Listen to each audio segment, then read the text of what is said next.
بسم اللہ الرحمن الرحیم۔ السلام علیکم ناظرین، رسول کریم صلی اللہ علیہ وسلم کی والدہ کے انتقال کے بعد دادا کی کفالت میں آپ صلی اللہ علیہ وسلم نے کیسے یتیمی کی زندگی گزاری، دادا کی سایہ شفقت اٹھ جانے کے بعد آپ صلی اللہ علیہ وسلم کے چچا نے کس طرح پرورش کی، اس کے علاوہ آج ہم اس ویڈیو میں جانیں گے کہ کیسے نبوت کے آثار ظہور پذیر ہوئے اور آپ صلی اللہ علیہ وسلم کی برکات سے مکہ میں انقلاب برپا ہوا۔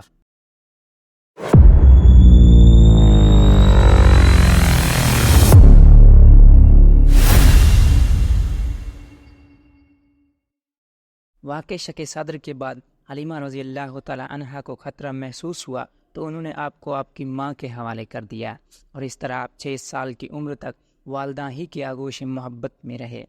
ادھر حضرت آمنہ کا ارادہ ہوا کہ وہ اپنے شوہر کی یاد میں یثرب جا کر ان کی قبر کی زیارت کریں۔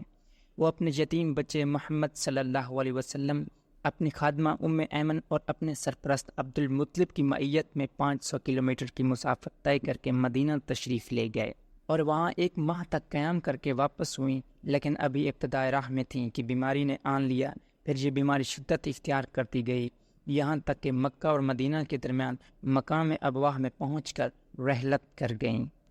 بوڑھے عبد المطلب اپنے پوتے کو لے کر مکہ پہنچے۔ ان کا دل اپنے اس یتیم پوتے کی محبت و شفقت کے جذبات سے تپ رہا تھا، کیونکہ اب اسے ایک نیا زخم لگا تھا جس نے پرانے زخم کریت دیے تھے۔ عبد المطلب کے جذبات میں پوتے کے لیے ایسی رقت تھی کہ ان کی اپنی صلبی اولاد میں سے بھی کسی کے لیے ایسی رقت نہ تھی۔ چنانچہ قسمت نے آپ کو تنہائی کے جس صحرا میں لا کھڑا کیا تھا، عبد المطلب اس میں آپ کو تنہا چھوڑنے کے لیے تیار نہ تھے، بلکہ آپ کو اپنی اولاد سے بھی بڑھ کر چاہتے اور بڑوں کی طرح ان کا احترام کرتے تھے۔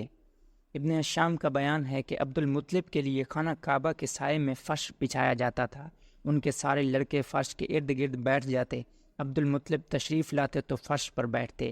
ان کی عظمت کے پیش نظر ان کا کوئی لڑکا فرش پر نہ بیٹھتا، لیکن رسول اللہ صلی اللہ علیہ وسلم تشریف لاتے تو فرش پر ہی بیٹھ جاتے۔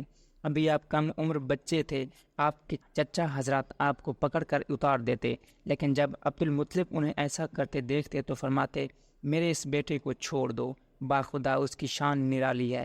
پھر انہیں اپنے ساتھ اپنے فرش پر بٹھا لیتے، اپنے ہاتھ سے پیٹھ سہلاتے اور ان کی نقل و حرکت دیکھ کر خوش ہوتے۔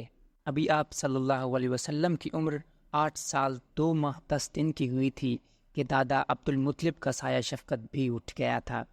ان کا انتقال مکہ میں ہوا اور وفات سے پہلے آپ صلی اللہ علیہ وسلم کے چچا ابو طالب کو، جو آپ کے والد عبداللہ کے سگے بھائی تھے، آپ کی کفالت کی وصیت کر گئے تھے۔ ابو طالب نے اپنے بھتیجے کا حق کفالت بڑی خوبی سے ادا کیا، آپ کو اپنی اولاد میں شامل کیا، بلکہ ان سے بھی بڑھ کر مانا، مزید اعزاز و احترام سے نوازا، 40 سال سے زیادہ عرصہ تک قوت پہنچائی، اپنی حمایت کا سایہ دراز رکھا، اور آپ ہی کی بنیاد پر دوستی اور دشمنی کی مزید وضاحت اپنی جگہ آ رہی ہے۔ ابن اسحاق نے جہلمہ بن عرفتہ سے روایت کی ہے کہ میں مکہ آیا، لوگ قحط سے دوچار تھے۔ قریش نے کہا، ابو طالب وادی قحط کا شکار ہے، بال بچے کال کی زد میں ہیں، چل کر بارش کی دعا کیجیے۔ ابو طالب ایک بچہ ساتھ لے کر برآمد ہوئے۔ بچہ ابر آلود سورج معلوم ہوتا تھا، جس سے گھنا بادل ابھی چھٹا ہو۔ اس کے گرد اور بھی بچے تھے۔ ابو طالب نے اس بچے کا ہاتھ پکڑ کر اس کی پیٹھ کعبہ کی دیوار سے ٹیک دی۔ بچے نے ان کی انگلی پکڑ رکھی تھی۔ اس وقت آسمان پر بادل کا ایک ٹکڑا تک نہ تھا، لیکن دیکھتے ہی دیکھتے ادھر ادھر سے بادل کی آمد شروع ہو گئی اور ایسی دھواں دار بارش ہوئی کہ وادی میں سیلاب آ گیا اور شہر و بیاباں شاداب ہو گئے۔ بعد میں ابو طالب نے اس واقعے کی طرف اشارہ کرتے ہوئے محمد صلی اللہ علیہ وسلم کی مدح میں کہا تھا، وہ خوبصورت ہیں، ان کے چہرے سے بارش کی فضاں طلب کیا جاتا ہے، یتیموں کے ماوا اور بیواؤں کے محافظ ہیں۔ بعض روایات کے مطابق جن کی استنادی حیثیت مشکوک ہے، جب آپ کی عمر 12 برس اور ایک تفصیلی قول کے مطابق 12 برس 2 ماہ 10 دن کی ہو گئی تو ابو طالب آپ کو ساتھ لے کر تجارت کے لیے ملک شام کے سفر پر نکلے اور بصرہ پہنچے۔ بصرہ شام کا ایک مقام اور حوران کا مرکزی شہر ہے۔ اس وقت یہ جزیرۃ العرب کے رومی مقبوضات کا دارالحکومت تھا۔ اس شہر میں ججیس نامی ایک راہب رہتا تھا جو بحیرہ کے لقب سے معروف تھا۔ جب قافلے نے وہاں پڑاؤ ڈالا تو یہ راہب اپنے گرجے سے نکل کر قافلے کے اندر آیا اور اس کی میزبانی کی، حالانکہ اس سے پہلے وہ کبھی نہیں نکلتا تھا۔ اس نے رسول اللہ صلی اللہ علیہ وسلم کو آپ کے اوصاف کے بنا پر پہچان لیا اور آپ کا ہاتھ پکڑ کر کہا یہ سید العالمین ہے، اللہ انہیں رحمت للعالمین بنا کر بھیجے گا۔ ابو طالب نے کہا آپ کو یہ کیسے معلوم ہوا؟ اس نے کہا تم لوگ جب گھاٹی کے اس جانب نمودار ہوئے تو کوئی بھی درخت یا پتھر ایسا نہیں تھا جو سجدہ کے لیے جھک نہ گیا ہو، اور یہ چیزیں نبی کے علاوہ کسی اور انسان کو سجدہ نہیں کرتیں۔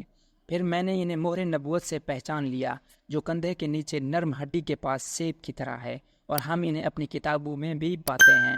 اس کے بعد راہب نے ابو طالب سے کہا کہ انہیں واپس کر دو، ملک شام نہ لے جاؤ کیونکہ یہود سے خطرہ ہے۔ اس پر ابو طالب نے بعض غلاموں کی حفاظت میں آپ کو مکہ واپس بھیج دیا۔